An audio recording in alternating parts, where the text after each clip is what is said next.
guys, jadi kita sekarang udah ada di Baker Old. ya, kita sekarang udah di roti Baker Old. Kita mau cobain gimana sih rasanya roti Baker Old itu.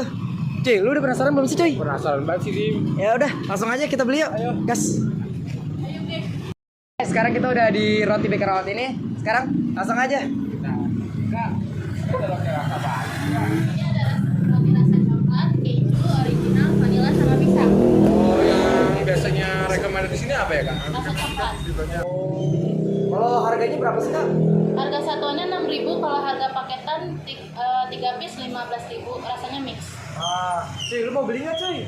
Mau deh. Coba beli satu paket aja ya. Boleh. Boleh. Rasa apa ini? Mau rasa apa, cuy? Rasa coklat sama vanilla aja. Coklat vanilla. Iya. Sama keju deh. Oh ya. Ya. Kalau satu paket isi berapa ya, Kak? Isi 3.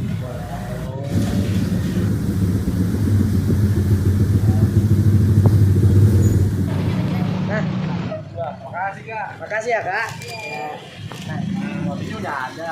sekarang kita cobain ya, guys. Yuk, coba. Nih. Sekarang saya ngambil roti yang rasa keju. Lu ngambil rasa apa, cuy? Coklat ini. Nah, cobain ya, kita gigit.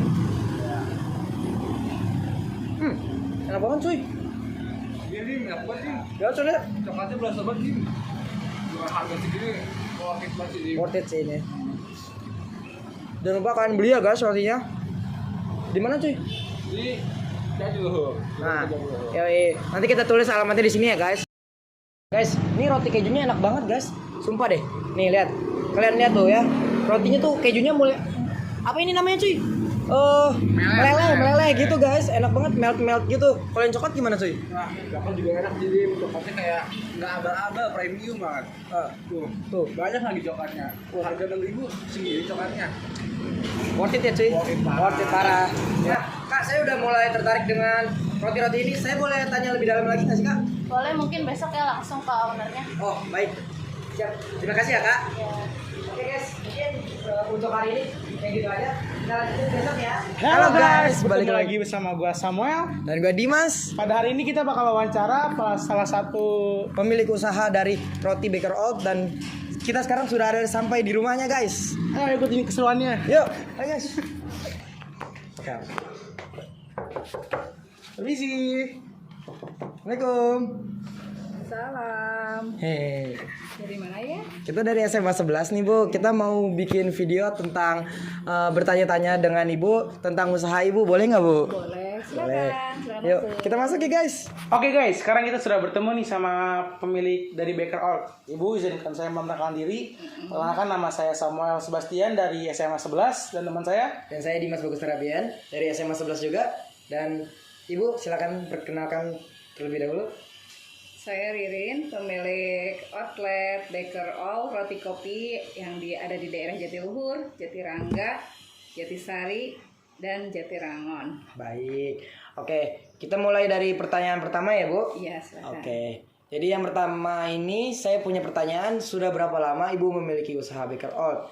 Usaha ini dimulai sebelum atau sesudah pandemi Covid, Bu? Sebelumnya Ibu ceritain dulu ya. Oke. Roti ini kan roti varian kopi. Roti ini sebenarnya dibuat tahun 2015 ya. Nah, tapi Ibu bekerja sama dengan roti kopi ini tahun 2019 Januari. Jadi sekarang itu berarti sudah hampir 4 tahun ya, kurang lebih hampir 4 tahun. Jadi terus apa lagi? Oke Bu, selanjutnya sebelum usaha ini, apakah Ibu pernah menjalani profesi yang lain seperti pekerjaan lain kayak gitu? Ya, sebelum menjalani ini, Ibu sebenarnya dulu pegawai kantor di perusahaan farmasi. Nah, setelah itu Ibu jadi rumah tangga, dan kebetulan Ibu hobinya suka bikin kue, bikin roti, tapi ketemu dengan roti yang sudah jadi kita bermitra franchise gitu. Oke. Terus juga sudah berapa lama Ibu memiliki usaha Baker Old? Usaha ini dimulai sebelum atau sesudah tadi, Bu? Sebelum pandemi. Ibu kan mulainya Januari 2019. Sedangkan pandemi kan 2020 ya. Berarti sebelum ya? Sebelum pandemi. Oke. Lalu tahun 2020 kan kita tadi Covid kan ya, Bu ya. Terus berpengaruh nggak sih Bu ke perekonomian Ibu? Pengaruh banget ya. Dulu omset ibu itu satu hari penjualan bisa sampai 800 per piece. Tapi setelah COVID itu turun sampai 80%. Karena adanya PPKM ya. Iya betul. Jadi kita juga saling menjaga. Jadi akhirnya ada pemerintah juga ada pembatasan. Jadi akhirnya ya gitu orang saking takutnya. Jadi kita omset turun. Itu sangat berdampak ya Bu ya. Dampak banget. Berarti menurut Ibu dengan adanya kebijakan PPKM ini membantu menurunkan wabah virus COVID gak sih Bu? Sebenarnya sih kalau kitanya kesadaran dari masyarakatnya patuh lah gitu, disiplin, mungkin pengaruh gitu. Cuman kan kadang ada beberapa masyarakat yang kurang disiplin, Membantah. masih keluar masuk, nggak mau swab, nggak mau vaksin. periksa, nggak mau vaksin, jadi gitu. Kalau kita sebagai pedagang mematuhi anjuran pemerintah adanya harus memakai protokol kesehatan, Masker. pokoknya kita semua. Cuman untuk penjualan pasti turun. Pasti turun. Setelah kebijakan ini berlaku, berpengaruh nggak pada omset yang Ibu dapatkan? Udah kan tadi udah dikasih. Oh udah 80% ya? Iya. Oh iya. Turun 80%. Bener juga sih. Ya, Jadi pasti gini turun Bu, ya. apakah dengan hasil Ibu menjual roti ini sudah cukup untuk memenuhi kehidupan Ibu sehari-hari? Kalau ini ya, kalau misalnya saya kan tadinya sebenarnya ini usaha sampingan. Oh, Tapi kalau kita geluti, maksudnya kita telaten, omsetnya besar, itu bisa untuk memenuhi kebutuhan sehari-hari gitu. Kalau mungkin bisa sih kalau untuk kebutuhan sehari-hari penjualan.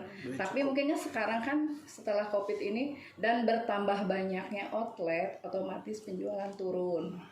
Gitu. Kalau untuk kebutuhan sehari-hari ya insya Allah cukup. Ibu punya usul nggak buat pemerintah terkait adanya kebijakan PPKM dan jam operasional?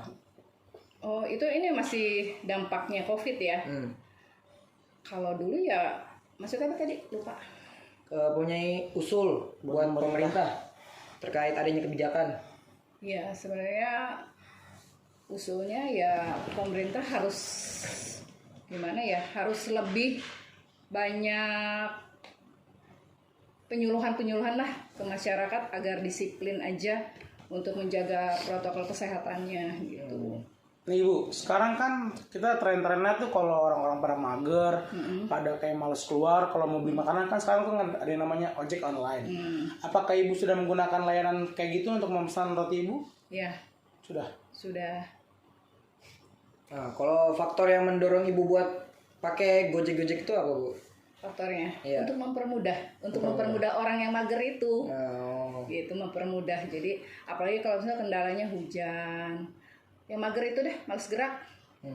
Jadi Bu, apakah strategi Ibu untuk dalam menggunakan platform Gojek itu dibandingkan dengan strategi kayak Ibu jalan biasa di outlet yang tradisional? Tapi gini ya, kalau di sini di daerah Ibu lebih banyaknya penjualan langsung.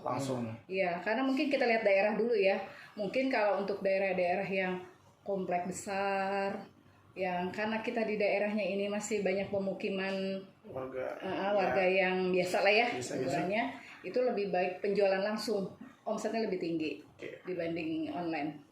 Bagaimana Ibu menjaga kualitas produk roti Anda tetap terjaga selama proses pengantaran dari kurir Gojek gitu? Ya, biasa kita pengawasannya kita yang penting rapi, tidak maksudnya nah seperti ini ya.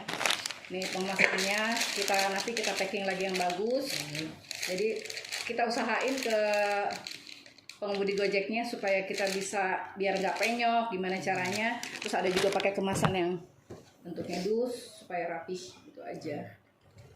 Ada nggak sih Bu langkah-langkah khusus yang Ibu ambil untuk ketersediaan stok yang cukup untuk memenuhi permintaan konsumen? Iya. Untuk layanan Gojek? Oh, untuk layanan Gojek kita pasti dia untuk setiap hari kita misalnya kita udah tahu nih ya. Kita perkirakan penjualan kita satu hari ini berapa. Jadi otomatis kita sedia bahannya itu dua kali lipat. Jadi insya Allah nggak akan kurang. Nah, kalau bagaimana Ibu menyesuaikan harga ketika menjual produk roti melalui Gojek? Jadi kayak harga ongkir-ongkirnya tuh bakal naik atau gimana tuh? Enggak, itu kan memang biasanya udah ada peraturan dari Gojeknya sendiri. Dari penjualan kita biasa ada naik berapa persen. Untuk Gojek kan itu kan untuk untuk ojeknya juga ya. Gitu. Jadi Bu, ada nggak sih Bu tantangan utama Ibu yang ketika Ibu hadapi menggunakan Gojek sebagai saluran distribusi dan bagaimana Ibu cara mengatasinya? Biasanya sih kalau pelanggan kalau agak datang terlambat, misalnya kena macet, biasanya gitu aja. Misalnya rotinya si tukang Gojeknya ya itu pengemasan packingnya gitu. Kendala lain sih nggak ada. Biasanya lama karena macetnya itu. Kadang-kadang Sherlocknya si pembeli kadang sama si pengemudinya itu nggak sesuai, jadi akhirnya Muter-muter gitu ya. terlambat, akhirnya yang kena penjualnya gitu. Baik Bu, terima kasih Bu ya sudah meluangkan waktu Ibu untuk menjawab pertanyaan dari kami, Samuel dan Dimas. Semoga usaha Ibu semakin terus luas dan kedepannya semakin sukses. Terima kasih ya Bu. Terima kasih. Sebelumnya kamu harus coba dulu roti Ibu. Gimana rasanya? Enak atau enggak? Gacor. Kita coba ya Bu ya. Iya. Jangan lupa beli ya guys nih. Jangan iri guys. Let's go. Enak banget ya Semal. Anak, ini recommended. Jangan lupa beli ya. Harganya juga murah meriah. Karena juga murah. Thank you guys. Kalian bisa pesan di layanan Gojek dan di layanan Platform lain-lainnya. Dadah. Terima kasih.